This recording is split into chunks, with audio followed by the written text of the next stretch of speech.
leis morais, reconhece que se equivocou e volta ao caminho do bem. Há um grande festejo do céu, realmente, na espiritualidade superior, que a gente chama de céu. Então, a misericórdia de Deus, a lei de liberdade, existe para nos deixar ir aonde quiser, constatar que não há nada melhor fora de Deus e da lei e voltar para a lei, mas com consciência de que não há nada melhor, e não porque não teve opção. É por isso que Deus permite que a gente se equivoque e erre, e no erro sofra, e sofrendo veja que é melhor voltar para a casa do Pai. Agora, às vezes, muitos de nós somos teimosos e demoramos de chegar a essa conclusão. Então, vamos ver a reencarnação, né? Que é um dos 6 postulados básicos da doutrina espírita. A doutrina espírita não tem dogma, porque dogmas são coisas imutáveis, né? É matéria de fé, mistério, ninguém pode questionar.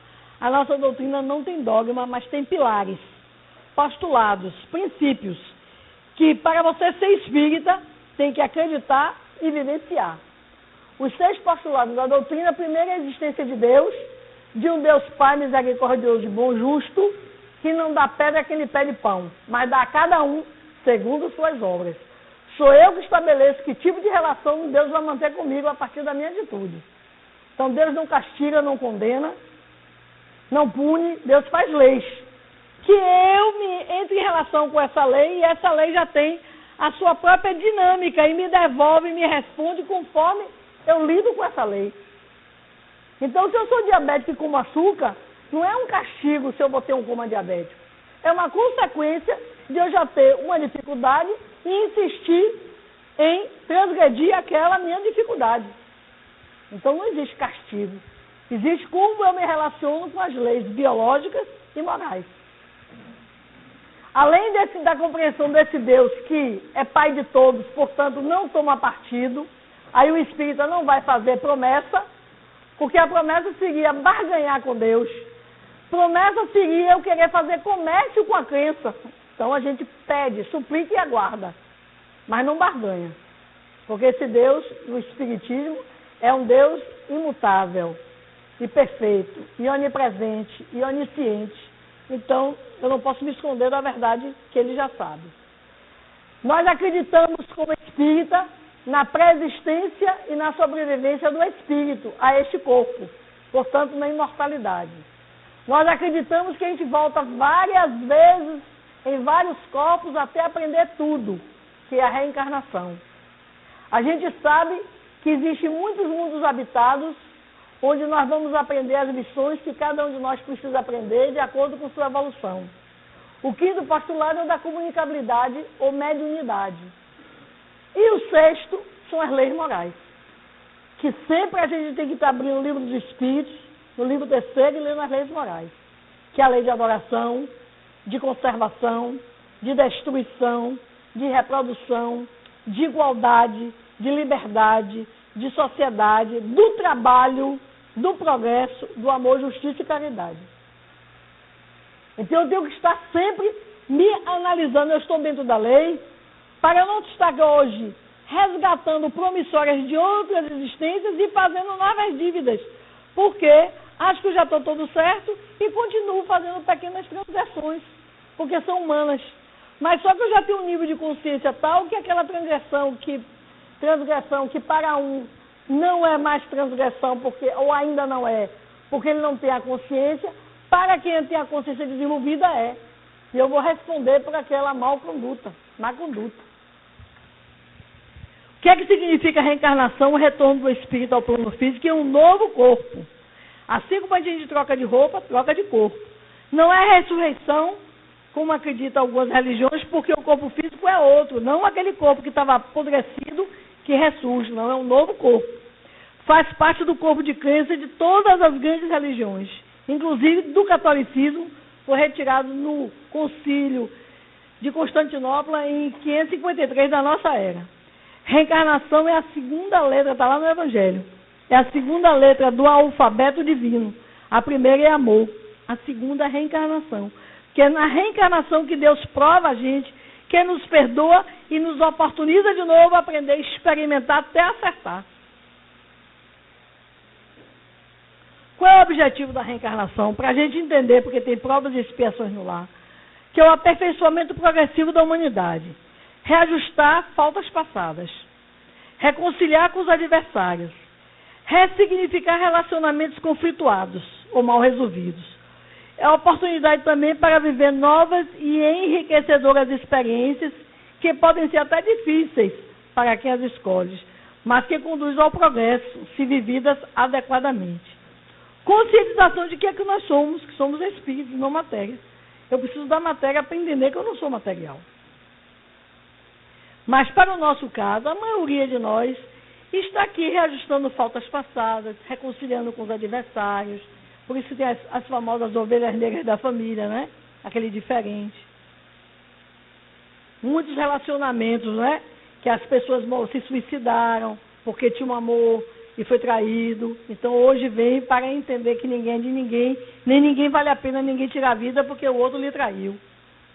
E a gente aí vem de novo para viver essas provas do ciúme, da traição e manter firme na sua vida.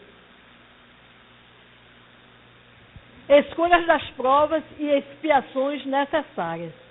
Embora nada ocorra, isso está lá no livro dos Espíritos, embora nada ocorra sem a permissão de Deus, porque é Ele quem estabelece todas as leis que regem o universo, é o próprio Espírito quem escolhe o gênero de prova que deve suportar. Nisso consiste no seu livre-arbítrio. Então, quem tem seu filho com uma paralisia cerebral, com a síndrome de Down, com a cegueira, com a surdez, quem tem um filho que veio com uma dificuldade de ajuste na sexualidade, quem tem um marido que é boêmio, o outro que tem uma mãe omissa, o outro que tem um pai irresponsável, ausente, isso aí faz parte do nosso contexto do segundo item, porque minhas escolhas estão contrabalançadas pelo determinismo consequente às escolhas que eu já fiz antes. Então tem muita gente que quer ser mãe e não consegue gerar, mas se ela pudesse voltar no tempo, ela veria que ela foi uma fazedora de aborto, e hoje ela está querendo e não tem direito. Porque ela até se programou, pediu para a maternidade, mas ela não vai poder gerar. Mas ela tem a opção de adotar, que seria uma generosidade, e ela provaria que realmente que é um filho, mesmo que não seja de sangue. Então, se a pessoa já fez todos os tratamentos, não consegue ter o filho, e o marido ainda fica dizendo, tá vendo, por isso eu vou arranjar um na rua, você não é de nada, você não consegue, você é seca, você é estéril, você é isso, é uma expiação. Mas ela pode superar isso, transformando essa expiação em prova, adotando uma criança, como se fosse do ventre dela, filho do coração. Porque a gente pode escolher muitas coisas, mas nem tudo vai poder se concretizar, porque eu já fiz escolhas erradas que me limitaram hoje, que se chama determinismo. Então nem tudo que a gente quer, eu gostaria de ter sido médica, mas não pude. Aí, ainda bem que ainda pude fazer um curso universitário, mas não era o que eu queria. Aí o outro gostaria de ser engenheiro, mas só dá para ser design. Porque aquela realização plena que a pessoa quer, está com conta devendo de outra etapa, então não pode ter a plenitude daquela realização. Como espírito, a nossa visão é alargada, porque o corpo, quando a gente está encarnado, a gente tem um bloqueio, uma obnubilação, ainda bem que a gente não fica turvado, obnubilado, ou nome feio. Mas é isso mesmo, a gente fica meio numa perturbação, a gente não tem clareza quando encarnado. Mas como espírito, a nossa visão desencarnada se alarga. E aí a gente pede coisas que quando vai se concretizar na encarnação, a gente diz, não é possível que tenha sido eu que escolhi uma coisa dessa. Porque quando a gente encarna, a nossa visão fica limitada. A gente fica mais sujeito às tribulações e constrangimentos da matéria. Então a gente diz, não é possível que eu tenha escolhido isso. Mas foi sua escolha. Se não foi sua escolha a última, foi em algum momento que você fez alguma coisa que gerou aquela situação que você entrou num determinismo. Deixa eu ver aqui. O que orienta o espírito nas escolhas das provas é o quê? É o desejo de avançar mais rapidamente. Isso tudo aí está no livro dos Espíritos. Porque quando a gente está desencarnado, que a gente vê a nossa família espiritual, muitos dos espíritos que já foi nosso esposo, ou nosso filho, ou nosso pai, lá em outra condição, como mostra no livro Nosso Lar, que André Luiz estava num plano, o pai dele muito abaixo, a mãe muito acima. Claro que André Luiz disse, me deixe trabalhar nas câmaras de retificação, que eu quero pelo menos ter o patamar da minha mãe. Que quem pode mais, pode descer.